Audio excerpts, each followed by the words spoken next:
Okay, welcome to the deep dive. Today we're getting into something really fundamental for, well, navigating the modern workplace. Business English. We've pulled together some insights here based on notes from a really practical guide. Speak smart business English for the workplace. Our mission, really, is to pull out the most useful, actionable stuff from the source. You can sound professional, communicate clearly, and just feel, genuinely more confident using English at work. Doesn't matter if you're just starting out or already leading a team. Exactly. And what's really valuable, I think, about looking at this through these notes is seeing how language works. It's not just about getting information across. It's a tool for building credibility, for making connections. Mastering business English isn't just about learning more words. It's about understanding those subtle shifts, moving from casual chat to more structured, polite, precise communication. And this deep dive should help you pinpoint exactly how to make those shifts work for you. Yeah, precisely. Because in today's world, the workplace is so global, Mhm. English often ends up being that common language. Being good at it isn't just translating in your head, it's about like smoothly handling those day-to-day professional interactions. So let's unpack this a bit. Why is business English actually so important? The source we're looking at highlights a few core reasons, and they really build on each other, don't they? It starts with communicating clearly, Right. which then helps you sound professional. Hmm. And that professionalism helps you build good working relationships. And clear relationships based on clear communication, well, that's how you avoid those really frustrating misunderstandings. And if you think about the bigger picture, these aren't just, soft skills. They directly impact how efficient things are, how much trust there is. Imagine a global team. English might be a second, maybe even third language for lots of people there.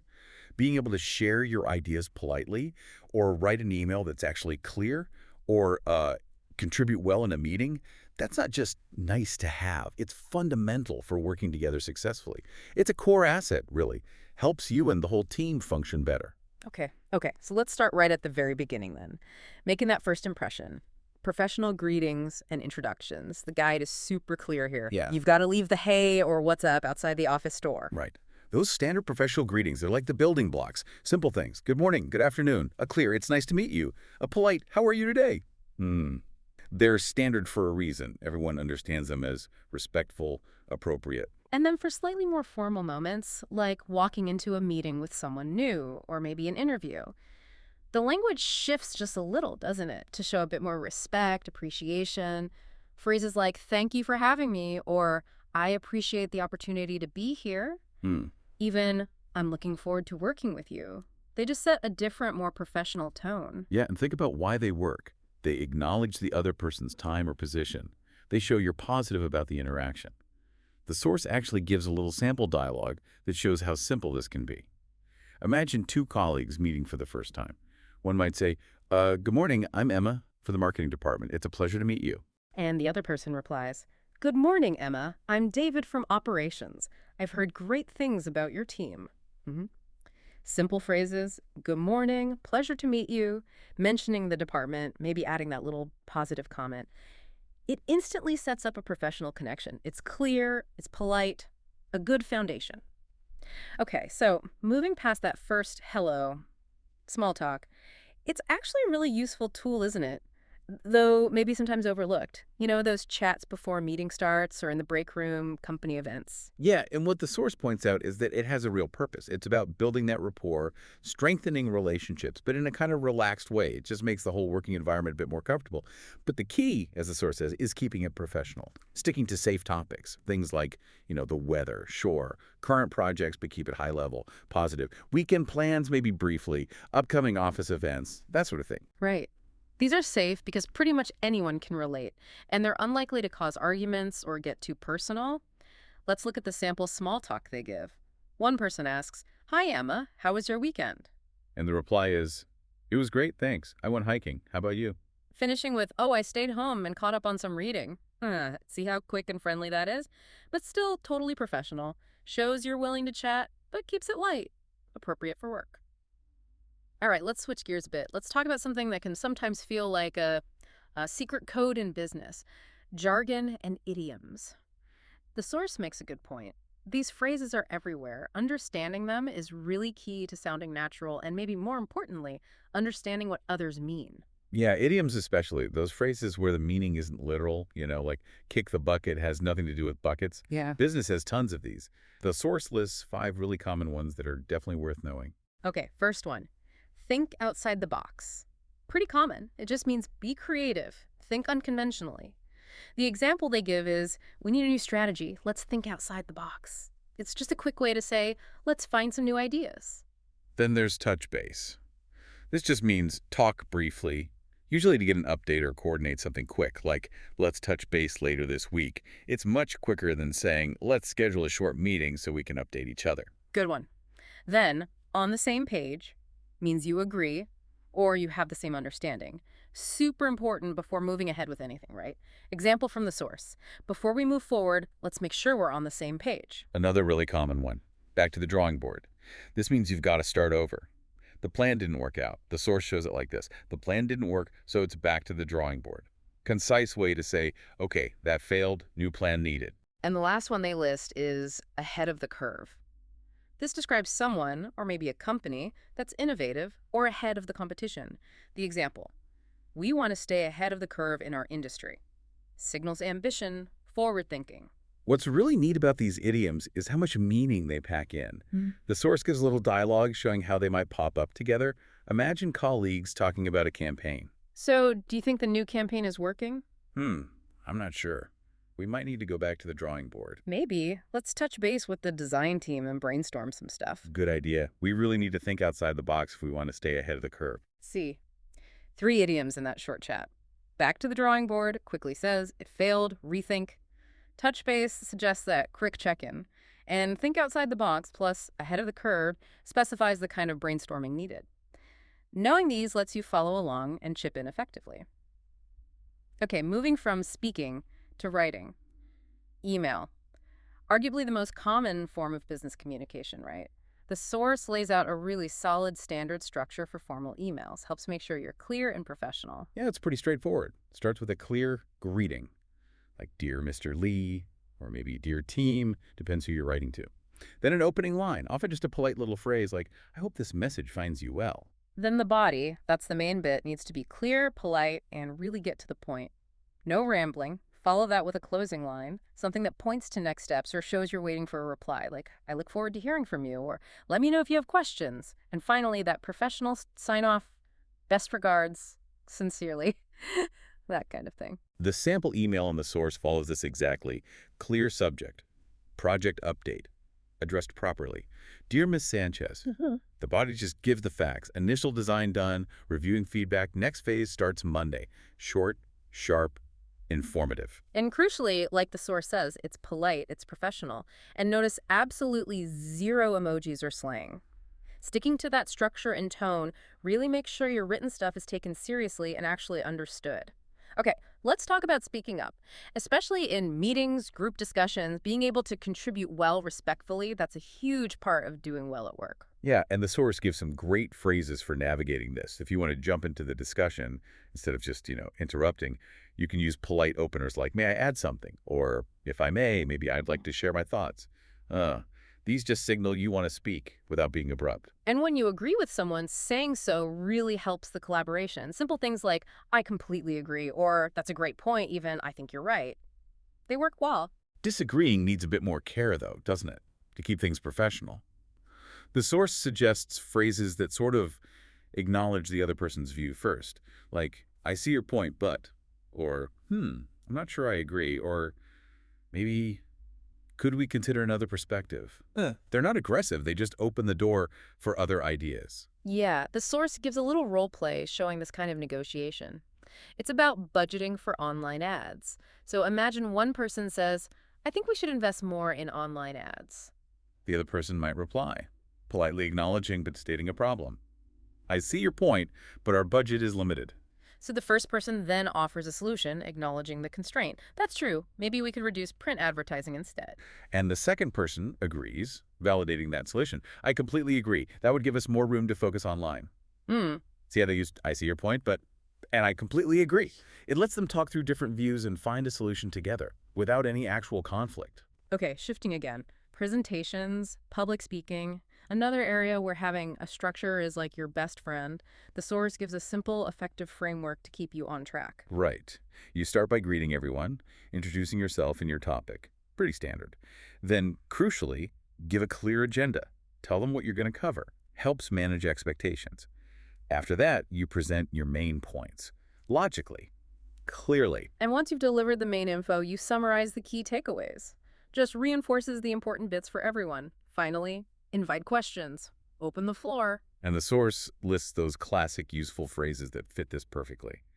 Good morning, everyone. Thank you for being here. To kick things off, today I'll be talking about to state your topic. Let's begin with to move to your first point, to summarize, right before the end. And I'd be happy to take any questions to open it up. Think about the example they give. A sales manager, David, doing quarterly results. He'd use that structure. Good morning. My name is David. I'm the sales manager. Today, I'll present our quarterly results. Then later, after the details, he'd wrap up. So to summarize, we've seen 12% growth compared to last quarter. Thank you, and I'd be happy to answer any questions. Simple, professional, guides everyone through it. Now, in our, increasingly remote world, clear communication on phone calls and video calls is just vital. Sometimes even more so, right? Because you don't have all the visual cues. Absolutely. Precision really matters there. The source gives some key phrases for handling calls smoothly. When answering, state your name clearly, maybe your department. Good morning, Emma speaking. Or offer help. How can I help you today? And if there's a bad connection or you just didn't catch something, don't just guess or ignore it. Use phrases like, could you repeat that please? Or, sorry, the line is breaking up a bit. It's totally professional to ask for clarity. And ending the call politely is just as key as starting it. Phrases like, thank you for your time, or confirming next steps like, I'll follow up by email, provides a nice professional close. Let's look at that sample call dialogue they provide. A quick call just to confirm something. The caller starts clearly. Good morning, this is David from HR. The person answering identifies themselves too.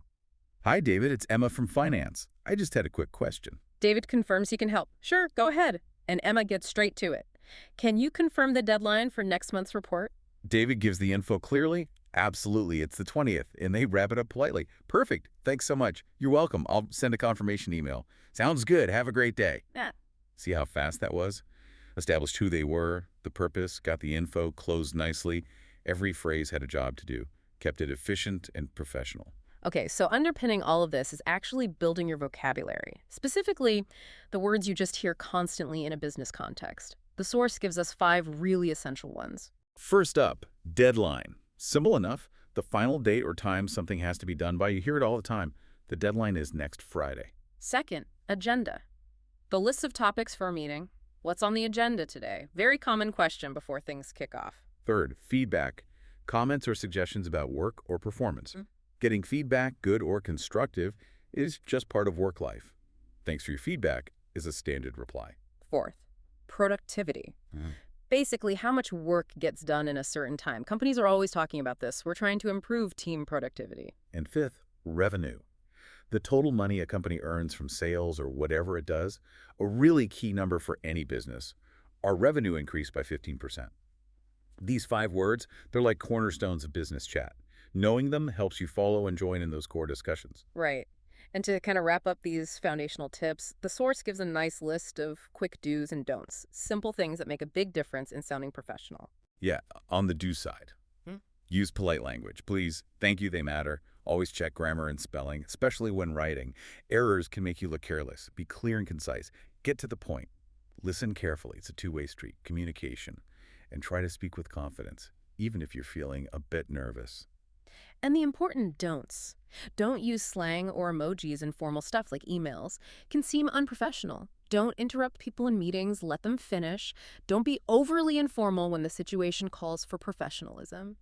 And try not to speak too quickly. Give people a chance to understand you. They seem like simple rules, but sticking to them really makes a difference. Okay, here's where things get maybe a little more complex, but super important, especially if you work internationally. Cultural awareness in communication. Yeah, the source touches on this. Even if everyone's speaking English, their underlying communication styles culturally can be really different. A classic example is direct versus indirect communication. Some cultures value being very direct. It's seen as honest, efficient. In others, being more indirect is preferred. It's about maintaining harmony, avoiding um, potential confrontation. So what does that mean for you in practice? The Mm. source advises basically stay respectful of these differences. Actively ask for clarification if something seems unclear or ambiguous. Don't just assume you know what they mean. And be aware that your own cultural background shapes how you communicate too. Which brings up a really important point. Good communication in a global team involves just as much skillful listening and observing as it does talking. Paying attention to how people communicate, not just what they say. That's key to navigating these differences.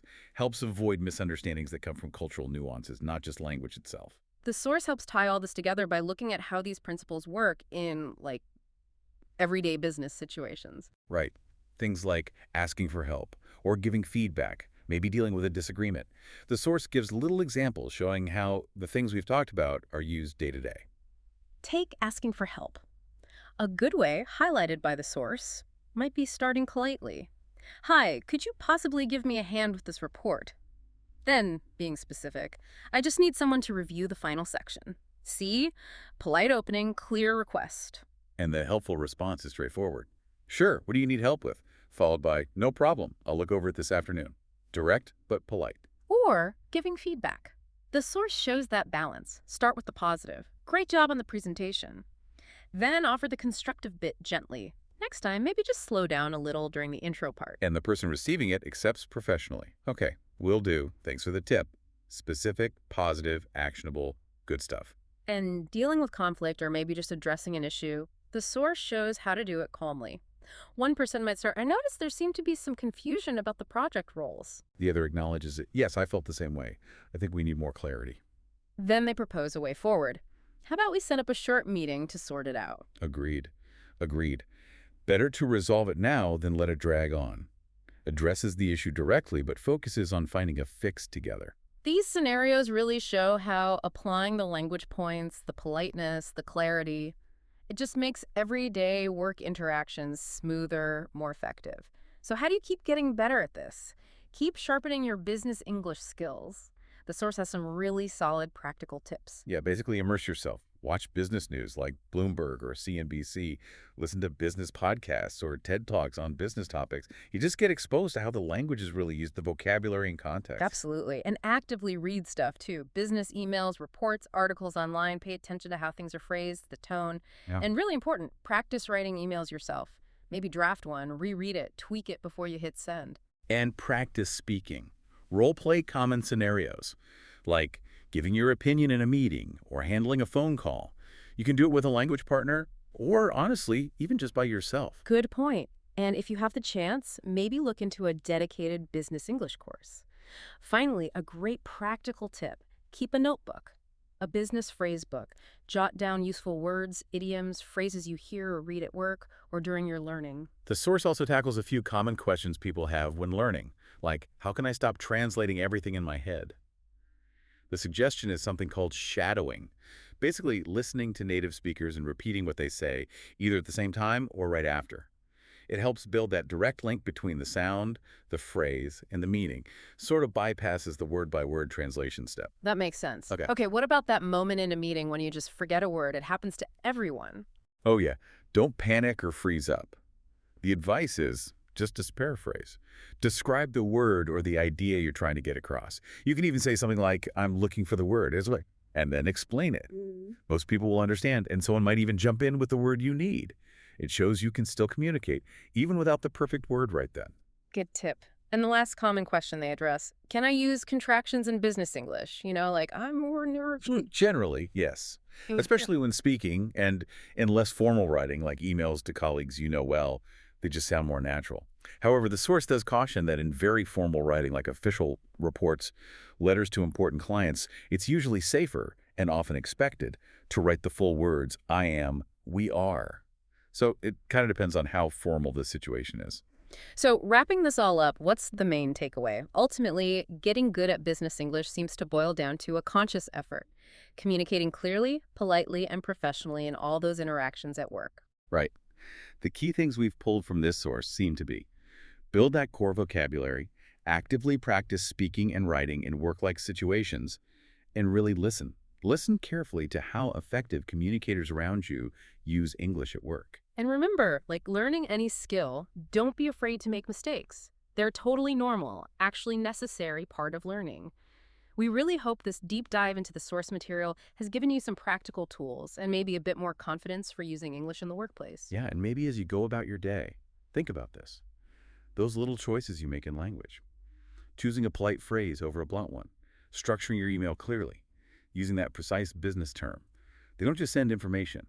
They subtly, but quite powerfully, shape how people see you. They build trust.